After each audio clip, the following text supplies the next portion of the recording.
ಸಮಸ್ತ ನಾಡಿನ ಜನತೆಗೂ ಕನ್ನಡ ರಾಜ್ಯೋತ್ಸವದ ಶುಭಾಶಯಗಳು. ಈ ಸತಿ ಗಣರಾಜ್ಯೋತ್ಸವ ಭಾನುವಾರ ಬಂದಿದೆ ಅಲ್ವಾ? 26 ಜನವರಿ 2025 ಭಾನುವಾರ ನಾವು ಗಣರಾಜ್ಯೋತ್ಸವನ ಆಚರಿಸ್ತಾ ಇದ್ವಿ. ಇದು ನಾವು 76ನೇ ಒಂದು ಗಣರಾಜ್ಯೋತ್ಸವವನ್ನು ಆಚರಣೆಯನ್ನು ಮಾಡ್ತಾ ಇದ್ದೀವಿ. ಸೊ ಅದರಿಂದ ಎಲ್ಲರಿಗೂ ಸಹ ನನ್ನ ಕಡೆಯಿಂದ ಗಣರಾಜ್ಯೋತ್ಸವದ ಶುಭಾಶಯಗಳು.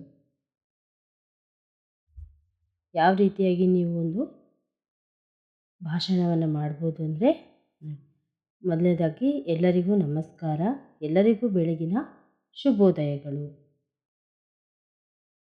ಗೌರವಾನ್ವಿತ ಪ್ರಾಂಶುಪಾಲರಿಗೆ ಹಾಗೂ ಮುಖ್ಯ ಅತಿಥಿಗಳಿಗೆ ಮತ್ತು ಶಿಕ್ಷಕರಿಗೆ, ನನ್ನ ಆತ್ಮೀಯ ಸ್ನೇಹಿತರಿಗೆ ನಿಮಗೆಲ್ಲರಿಗೂ ಗಣರಾಜ್ಯೋತ್ಸವದ ಶುಭಾಶಯಗಳು. ಇಂದು ನಾವು 76ನೇ ಗಣರಾಜ್ಯೋತ್ಸವವನ್ನು ಆಚರಿಸುತ್ತಿದ್ದೇವೆ.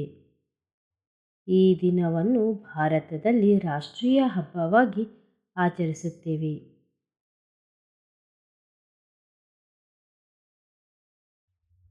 ಭಾರತ ಸಂವಿಧಾನದ ಪಿತಾಮಹ ಎಂದೇ ಕರೆಸಿಕೊಳ್ಳುವ ಡಾಕ್ಟರ್ ಬಿ.ಆರ್. ಅಂಬೇಡ್ಕರ್ ಅವರು ಸಂವಿಧಾನದ ಕರಡು ಸಮಿತಿಯ ಅಧ್ಯಕ್ಷರಾಗಿದ್ದರು.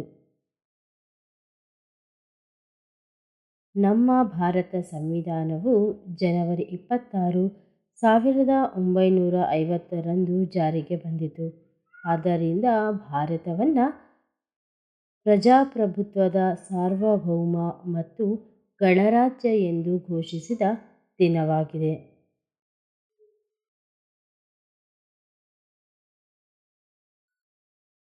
ವಿಶ್ವದಲ್ಲಿ ಅತಿ ದೊಡ್ಡ ಲಿಖಿತ ಸಂವಿಧಾನ ಹೊಂದಿರುವ ದೇಶ ನಮ್ಮ ದೇಶ ಭಾರತ. ಇದು ನಮ್ಮೆಲ್ಲರಿಗೂ ಹೆಮ್ಮೆಯಾಗಿದೆ. ಪ್ರಜಾಪ್ರಭುತ್ವ ಎಂದರೆ ಪ್ರಜೆಗಳಿಂದ ಪ್ರಜೆಗಳಿಗಾಗಿ ಪ್ರಜೆಗಳಿಗೋಸ್ಕರ ಇರುವ ಆಡಳಿತ. ನಮ್ಮ ಭಾರತ ಸಂವಿಧಾನ ಪ್ರಜಾಪ್ರಭುತ್ವ ಹಾಗೂ ಜಾತ್ಯತೀತ ರಾಷ್ಟ್ರವನ್ನು ಇದು ಪ್ರತಿಪಾದಿಸುತ್ತದೆ. ನಮ್ಮ ಸಂವಿಧಾನವು ಪ್ರತಿಪಾದಿಸುತ್ತದೆ. ಆದ್ದರಿಂದ ನಾವು ಈ ದಿನವನ್ನು ವಿಜೃಂಭಣೆಯಿಂದ ಗಣರಾಜ್ಯೋತ್ಸವವನ್ನು ಆಚರಿಸುತ್ತಿದ್ದೇವೆ.